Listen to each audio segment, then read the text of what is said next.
Bonsoir à notre nation.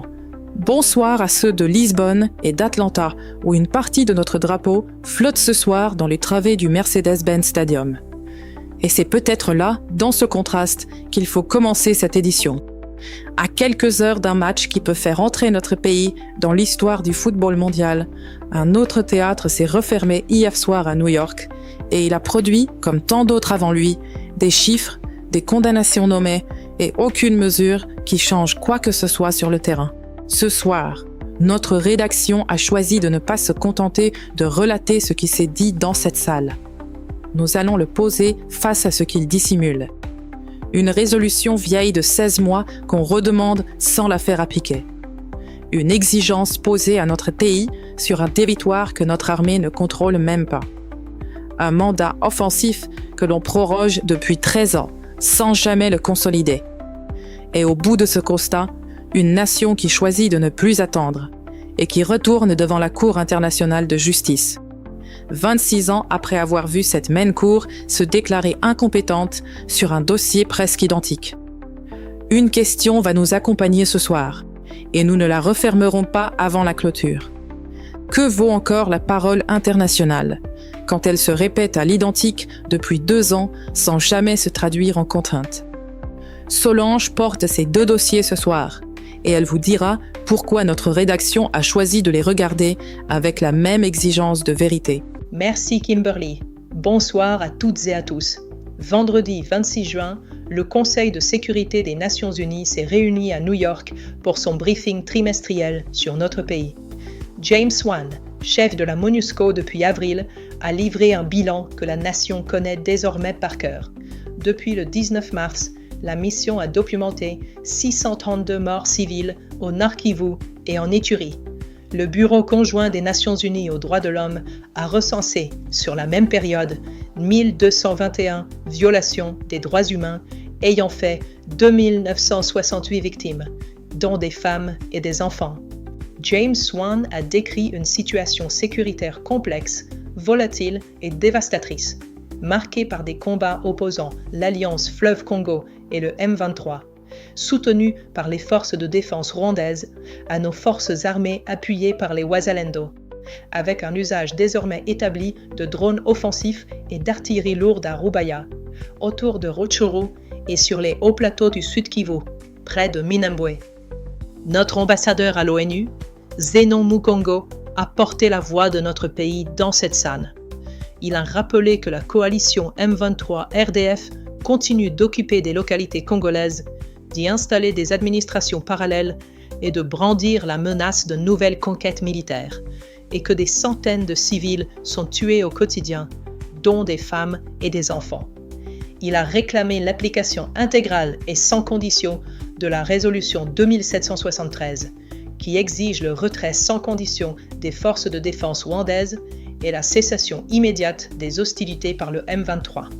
Massad Boulos, haut conseiller du président américain pour l'Afrique, a tenu le propos le plus direct de la séance, affirmant que la RDC n'a pas rempli ses engagements concernant la neutralisation des FDLR dans les zones qu'elle contrôle, tandis que le Rwanda n'a pas respecté son engagement de retirer ses forces ni de cesser son soutien au M23, ajoutant que les excuses ne sont plus acceptables, les retards non plus.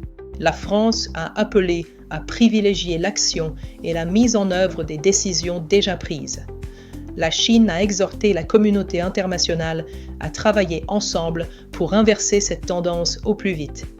La Russie a estimé que la résolution 2077 demeure la clé pour stabiliser l'Est de notre pays. 5 voix, un seul constat partagé et aucune mesure nouvelle de contrainte annoncée par aucun d'entre eux.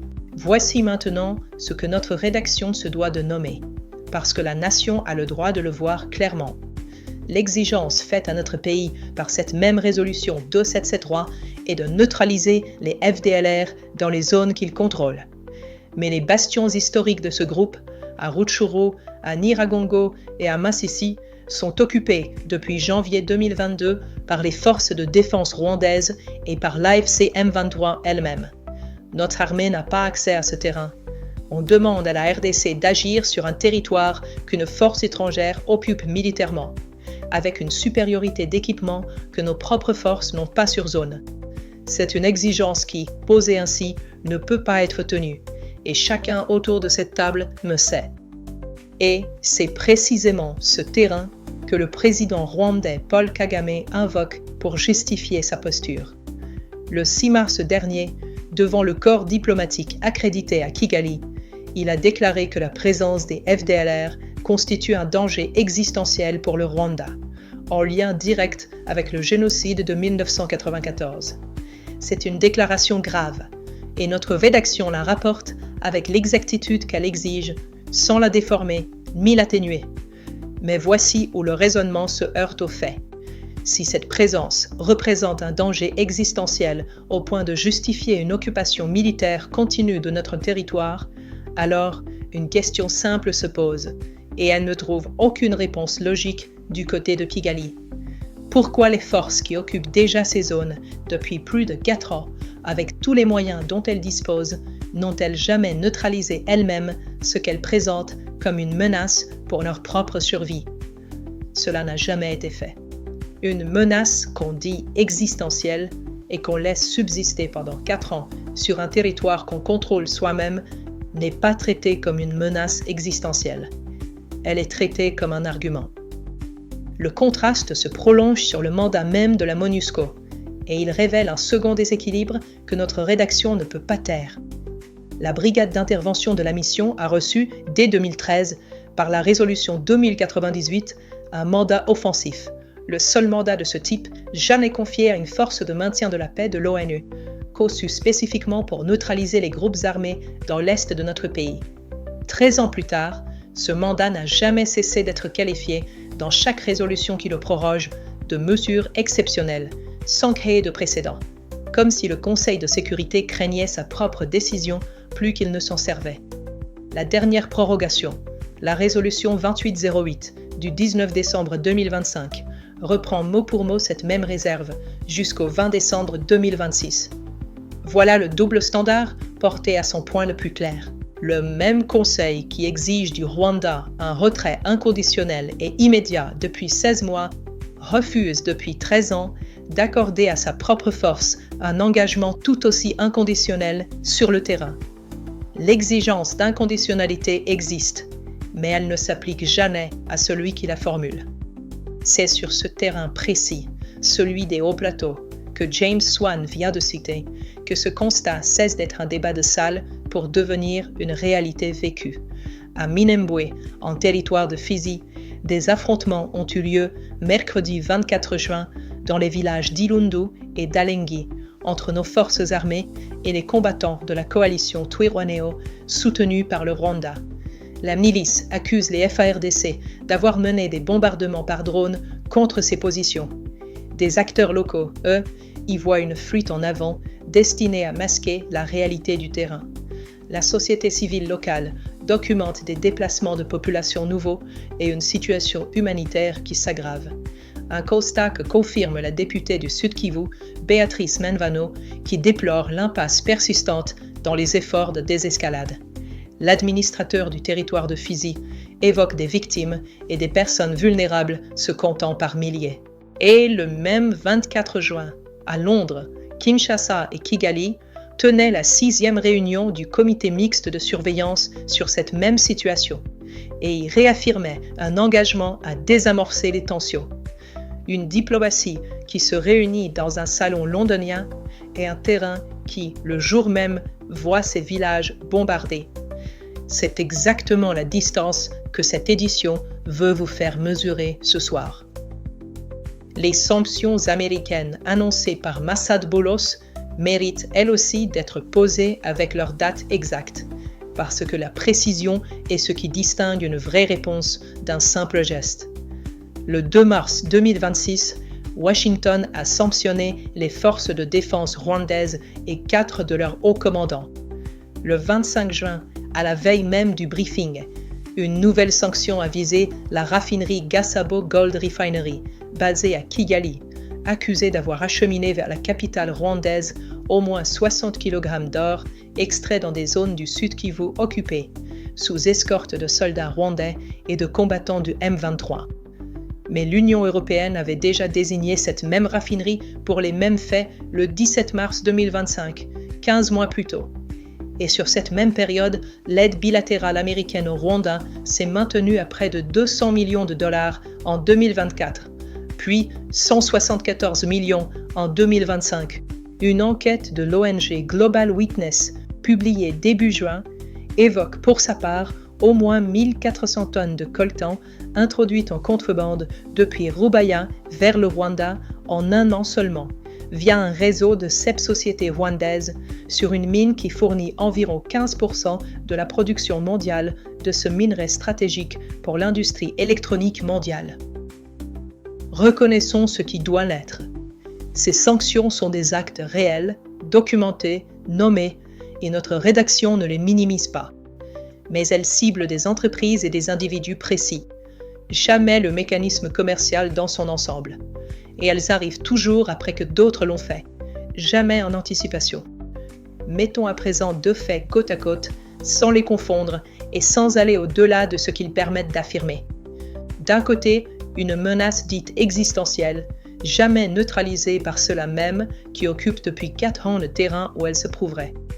De l'autre, un commerce de minerais documenté, daté, chiffré, qui transite par ce même terrain vers Kigali. Notre rédaction ne tranche pas ce que ces deux faits signifient ensemble. Elle vous les donne et elle vous laisse les regarder en face. Chaque briefing trimestriel suit désormais le même schéma depuis plus de 2 ans, documenté par les Nations Unies elles-mêmes. Un bilan plus lourd que le précédent, des condamnations nommées et un rappel de texte que personne n'applique. On nous dira que ce Conseil a parlé, qu'il a condamné, qu'il a documenté. C'est vrai. Mais une nation ne se chauffe pas à la parole. Elle se compte en morts et en déplacés. Et sur ce terrain-là, rien n'a bougé d'une session à l'autre. Un Congolais qui suit ces réunions depuis 2024 n'a à ce jour reçu aucun élément qui distingue celle du 26 juin de toutes celles qui l'ont précédée. La parole, ici, a cessé d'être une promesse. Elle est devenue une habitude. Merci Solange. Et c'est précisément parce que cette parole internationale s'épuise que notre pays a choisi, le même 26 juin, de changer de terrain. Ne plus attendre une contrainte collective qui ne vient pas, mais ouvrir soi-même un dossier devant la plus haute juridiction du monde. Solange, la gravité de ce que vous venez de poser se prolonge dans ce second dossier. Exactement, Kimberly. Vendredi 26 juin, la République démocratique du Congo a officiellement déposé une requête introductive d'instance devant la Cour internationale de justice contre la République du Rwanda. Le ministère de la Communication et Médias l'annonce sans détour. Notre pays entend faire constater la responsabilité internationale de Kigali pour violation de plusieurs instruments majeurs du droit international. La Convention sur le génocide, la Convention sur l'élimination de toutes les formes de discrimination raciale, la Convention sur l'élimination de toutes les formes de discrimination à l'égard des femmes, et la Convention contre la torture. Le communiqué rappelle que depuis plus de 30 ans, les populations civiles de l'Est congolais sont victimes de massacres, d'exécutions extrajudiciaires, d'actes de torture, de violences sexuelles et de déplacements forcés, et que ces opérations ont visé des camps de réfugiés, des villages et des centres urbains. Le ministre d'État en charge de la justice, Guillaume Ngefa, concrétise ainsi un engagement qu'il avait pris publiquement, porter ce différend devant les juridictions internationales. Et c'est ici que notre rédaction doit poser une mémoire précise, parce qu'elle conditionne tout ce qui va suivre. Cette saisine n'est pas une première, et elle ne part pas d'une page blanche. En 2002, la RDC avait déjà porté devant cette même cour une requête contre le Rwanda pour des activités armées sur notre territoire, en s'appuyant notamment sur l'article 9 de la Convention sur le génocide. Et beaucoup de nos compatriotes gardent en mémoire l'épisode qui a donné à cette époque son visage le plus brutal, la guerre des 6 jours de Kisangani, en juin 2000, lorsque les armées rwandaises et ougandaises se sont affrontées au cœur même de la capitale de la Tshopo, transformant une ville congolaise en champ de bataille entre 2 puissances étrangères, et y laissant des centaines de civils morts. 2 armées, sur notre sol, dans la même ville, au même moment. Retenez bien cela, car la suite va montrer pourquoi une seule des deux a fini par en répondre. Le Rwanda, dès son adhésion à cette convention en 1975, avait formulé une réserve précise. Il ne se considérait pas comme lié par cet article, celui-là même qui permet de saisir la Cour. La RDC a soutenu pendant des années que cette réserve avait été retirée par un décret-loi rwandais de 1995, puis par une déclaration de la ministre rwandaise de la Justice en 2005. La Cour a tranché le 3 février 2006 et son verdict est sans ambiguïté.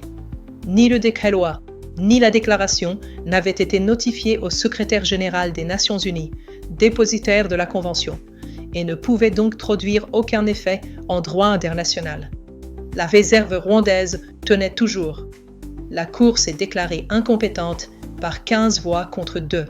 L'Ouganda, qui n'avait jamais formulé une réserve de ce type, n'a pas pu se soustraire de la même manière, et la Cour l'a condamné en 2005 pour occupation illégale du territoire congolais, violation des droits humains et pillage de nos ressources naturelles. Posons ce fait avec toute la netteté qu'il mérite, parce que c'est ici que se loge le véritable double standard. Et il n'est pas seulement diplomatique, il est structurel. Les deux pays avaient mené sur notre sol des opérations militaires comparables, avec des conséquences comparables pour les populations civiles. Mais seul l'un des deux avait pris, dès 1975, la précaution juridique de verrouiller à l'avance la compétence de la Cour sur cette question précise. Ce n'est pas un hasard de procédure que notre pays a subi en 2006. C'est l'effet d'une décision rwandaise prise une génération avant le conflit, qui a protégé Kigali d'un examen sur le fond pendant que Kampala, faute de la même précaution, devait répondre de ses actes. Et il faut le dire avec la même rigueur, l'Ouganda lui-même n'a pas payé à la hauteur de ce qui lui était réclamé. La RDC demandait près de 13 milliards et demi de dollars de réparation. La Cour, dans son arrêt définitif du 9 février 2022, n'en a accordé que 325 millions, à peine 3% de la demande initiale. Même la seule victoire judiciaire que notre pays ait obtenue dans ce dossier vieux de plus de 20 ans s'est refermée sur une réparation que les experts eux-mêmes qualifient de symbolique au regard de l'ampleur des violations constatées. Notre rédaction doit, par honnêteté, signaler un fait que la nation a le droit de connaître avant de se réjouir trop vite. Selon les éléments disponibles à ce jour, rien n'indique que le Rwanda ait, depuis 2006, notifié au secrétaire général des Nations Unies un retrait formel de sa réserve à l'article 9. Et dès l'annonce de cette nouvelle saisine, des voix ont fait observer, dans le débat juridique congolais, que les arguments invoqués par la RDC en 2026 pour fonder la compétence de la Cour ressemblent à ceux qui avaient déjà été présentés, puis rejetés un à un, lors de la procédure de 2002 à 2006. Ce n'est pas une certitude d'échec, et notre rédaction ne la présente pas comme telle, mais c'est un point que nous devons nommer, plutôt que de le couvrir d'un optimisme qui ne repose sur rien. 26 ans après une humiliation judiciaire que notre pays n'a jamais oubliée, la vraie question n'est pas seulement de savoir si la RDC a raison sur le fond. Elle est de savoir, soit la base juridique choisie pour porter cette raison devant la Cour résistera mieux qu'elle ne l'a fait la première fois. Par cette nouvelle procédure, la RDC demande à la Cour de dire et de juger que le Rwanda a engagé sa responsabilité internationale, d'ordonner la cessation des faits internationalement illicites, de prescrire des garanties de non-répétition et d'accorder une réparation intégrale au profit de l'État congolais et des victimes. Le gouvernement dit exprimer sa pleine confiance dans cette juridiction. Notre rédaction note que cette saisine intervient le même jour que les sanctions américaines contre Gasabo Gold Refinery dont nous venons de parler. Une concomitance n'est pas une coordination prouvée et nous nous gardons de l'affirmer comme telle. Mais ce qui est vérifiable et qui suffit à lui seul, c'est ceci. Le Rwanda a échappé en 2006 à un jugement sur le fond grâce à une réserve juridique posée une génération avant les faits, là où l'Ouganda a payé, même peu, pour des actes comparables. La porte qui s'était fermée en 2006 pour des raisons de procédure se rouvre aujourd'hui avec les mêmes outils. Tiendra-t-elle, cette fois, ce qu'elle n'a pas tenu la première fois? Merci, Solange. Une résolution qu'on ne fait pas appliquer sur un terrain que notre propre armée ne contrôle pas, et un procès qu'on rouvre avec les mêmes armes que celles qui avaient déjà échoué. 2 dossiers, une seule question pour notre nation. Celle de savoir ce que valent les instruments qu'on lui promet, qu'ils viennent d'un conseil à New York ou d'une cour à La Haye. Changeons à présent de terrain, mais pas d'enjeu national, car ce soir, c'est aussi sur un autre théâtre que notre pays joue une partie de son histoire. Les Léopards de la République démocratique du Congo ont disputé vendredi 26 juin leur dernière séance d'entraînement au Mercedes-Benz Stadium d'Atlanta, à la veille de leur 3e match de poule face à l'Ouzbékistan. La rencontre est programmée ce soir, samedi 27 juin, avec un coup d'envoi à 23h30, temps universel, soit 0h30 à Kinshasa, dans la nuit de samedi à dimanche. Notre sélection occupe la 3e place du groupe K avec 1 point, obtenu après un match nul 1-1 contre le Portugal et une défaite 0-1 contre la Colombie. Une victoire ce soir suffirait aux Léopards pour se qualifier pour la première fois de l'histoire du pays au tour principal d'une Coupe du Monde, 52 ans après leur unique participation précédente, en 1974, sans avoir besoin de dépendre des résultats des autres rencontres du groupe. Le sélectionneur Sébastien Desabre, interrogé sur le manque de tranchants offensifs de son équipe, a rappelé que la RDC avait affronté 2 adversaires classés respectivement 5e et 12e au monde, et qu'un nouveau plan de jeu serait mis en place ce soir. Le gardien Lionel Mpassi-Nzao a confirmé que le groupe avait étudié les forces et les faiblesses de l'Ouzbékistan, sans s'avancer sur un résultat chiffré. L'attaquant Nathanaël Mboukou, auteur du premier tir cadré du tournoi pour notre pays, à la 90e minute contre la Colombie, a rappelé qu'un match nul ne suffirait pas et que l'équipe devra produire davantage d'occasions pour l'emporter.